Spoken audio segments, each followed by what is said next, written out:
बहुत सारे लोगों के माइंड में एक ही सेम क्वेश्चन आता है कि मैम हमारा जो पैन कार्ड है वो बना हुआ नहीं है, बट हम पासपोर्ट के लिए अप्लाई करना चाहते हैं कि क्या हम विदाउट पैन कार्ड अपना पासपोर्ट बनवा सकते हैं या नहीं। तो आज की ये वीडियो इसी टॉपिक के ऊपर कंप्लीट रहने वाली है। तो आपने क्या करना है, इस वीडियो का कोई भी पार्ट मिस नहीं करना, कंप्लीट वीडियो को वॉच करना है।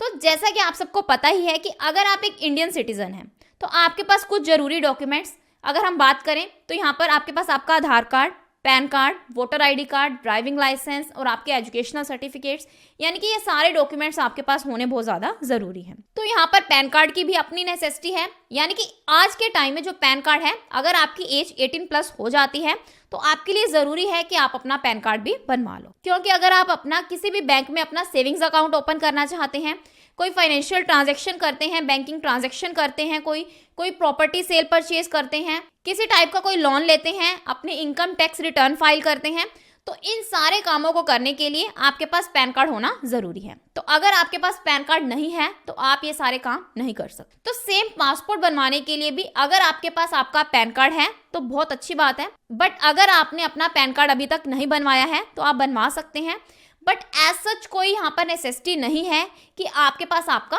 पैन कार्ड हो। तो अगर आपके पास आपका पैन कार्ड नहीं भी है तो भी आप इजीली पासपोर्ट के लिए अप्लाई कर सकते हैं। जैसा कि आप सबको पता ही है कि पासपोर्ट बनवाने के लिए खुद भी अपना ऑनलाइन एप्लीकेशन फॉर्म फिल कर सकते हैं, बट अगर आपको ज़्यादा कंप्यूटर की, लैपटॉप की, मोबाइल फ़ोन की ज़्यादा नॉलेज नहीं है, आप नहीं करना चाहते, तो आप किसी भी CSC सेंटर से हेल्प ले सकते हैं, यानी कि अपना एप्लीकेशन फॉर्म फिल करवा सकते हैं। तो आपने बहुत सारे लोगों के माइंड में ये भी डाउट आता है कि ये एप्लीकेशन फॉर्म हमें कहाँ से मिलेगा, तो इसका भी मैं आंसर आपको इसी वीडियो में दे देती हूँ कि ये एप्लीकेशन फॉर्म आपने क्या करना है। सबसे पहले गूगल क्रोम में passportindia.gov.in आपने इस वेबसाइट का यूज करना है। तो यहाँ आपके पास टॉप पर जो लिंक आएगा, आपने उस लिंक पर क्लिक करना है, तो आप यहाँ पर पासपोर्ट इंडिया के ऑफिशियल पोर्टल पर एंटर हो जाओ। तो आपको यहाँ पर बहुत सारी फेक वेबसाइट्स भी मिलेंगी, बट आपने उनका यूज नहीं करना। जो वेबसाइट मैंने आपको बताई है इसका ही आपने यूज करना है। तो एक कंप्लीट एप्लीकेशन फॉर्म आपके सामने ओपन हो जाएगा। तो आपने अपनी सारी डिटेल्स, बिल्कुल जो आपके डॉक्यूमेंट्स हैं, जैसे कि आपका Aadhaar card, voter ID card, जो भी आप डिटेल्स एंटर करोगे आपने उससे मैच करके ही फिल करनी है। क्योंकि अगर आप एप्लीकेशन फॉर्म में मिस्टेक कर दोगे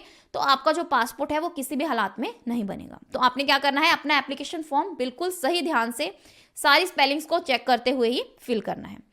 तो अगर आप रिस्क नहीं लेना चाहते तो बेटर है कि आप किसी CSC सेंटर से ही अप्लाई कर लो। तो आपने क्या करना है, अपना एप्लीकेशन फॉर्म फिल करना है। तो यहाँ पर आपको proof of identity, proof of address और proof of date of birth, यानी कि इन तीनों में आपको क्या करना होता है, अपना एक डॉक्यूमेंट सिलेक्ट करना है।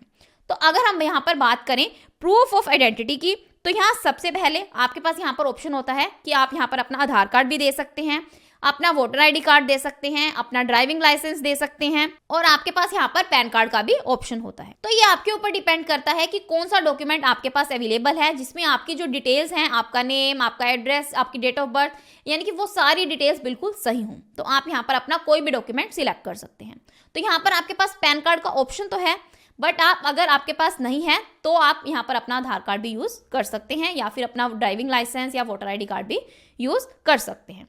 तो यहाँ पर आपको क्लियर हो ही गया होगा कि पैन कार्ड यहाँ पर जरूरी नहीं है। तो देन अगर हम बात करें यहाँ पर proof of date of birth, तो यहाँ भी आपके पास ऑप्शन है, आप अपना आधार कार्ड, अपना PAN card, voter ID card और अपना ड्राइविंग लाइसेंस, यानी कि इन चारों डॉक्यूमेंट्स में से आप कोई भी अपना डॉक्यूमेंट दे सकते हैं। यानी कि जो डिटेल्स आपकी जिस डॉक्यूमेंट में बिल्कुल सही है वही डॉक्यूमेंट आप यहाँ से सिलेक्ट कर सकते हैं। तो यहाँ भी आपका जो पैन कार्ड है वो मैंडेटरी नहीं है। तो वहीं अगर हम नेक्स्ट की बात करें तो यहाँ पर हमारे पास proof of address, proof of address में भी आप अपना Aadhaar card, voter ID card, अपना इलेक्ट्रिसिटी बिल, अपना telephone bill, gas connection bill और अपनी बैंकिंग स्टेटमेंट्स, यानी कि ये सारे आपके पास ऑप्शंस हैं। आप इनमें से अपना कोई भी डॉक्यूमेंट दे सकते हैं। तो यहाँ भी आपके पास पैन कार्ड का कोई ऑप्शन नहीं है कि पैन कार्ड होना ही आपके पास बहुत ज़्यादा ज़रूरी है तभी आपका पासपोर्ट बनेगा, तो ऐसा बिल्कुल भी नहीं है। तो आप इन तीनों में से, यानी कि इन तीनों कैटेगरीज में से आप क्या कर सकते हैं, अपना कोई भी डॉक्यूमेंट अपलोड कर सकते हैं। तो आपने बस इस बात का ध्यान रखना है कि जो भी डॉक्यूमेंट आप यहाँ पर सिलेक्ट करोगे वो डॉक्यूमेंट आपका एकदम वैलिड होना चाहिए, कोई फ्रॉड डॉक्यूमेंट नहीं होने चाहिए आपके पास, और जो भी डिटेल्स हैं, आपकी नेम, आपका एड्रेस, आपकी डेट ऑफ बर्थ, आपके पेरेंट्स के नेम, यानी कि जितनी भी डिटेल्स हैं वो सारी बिल्कुल सही होनी चाहिए।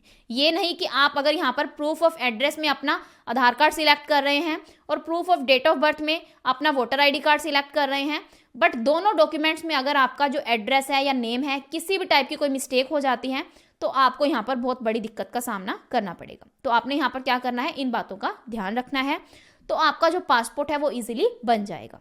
तो अगर आप ये जानना चाहते हैं कि पासपोर्ट के लिए कैसे अप्लाई करना है, कंप्लीट प्रोसेस क्या रहता है, पासपोर्ट ऑफिस अपॉइंटमेंट कैसे बुक करनी है, उस दिन क्या क्या होता है, कौन कौन से क्वेश्चंस पूछे जाते हैं, पासपोर्ट पुलिस वेरिफिकेशन कैसे होती है, तो इन पासपोर्ट के ऊपर यानी कि अगर आपको कोई भी डाउट है तो आप कमेंट सेक्शन में मेरे से पूछ सकते हैं। So this is the end of my video. अगर आपको मेरी वीडियो अच्छी लगी हो तो प्लीज़ मेरी वीडियो को लाइक करें और मेरे चैनल को सब्सक्राइब करें।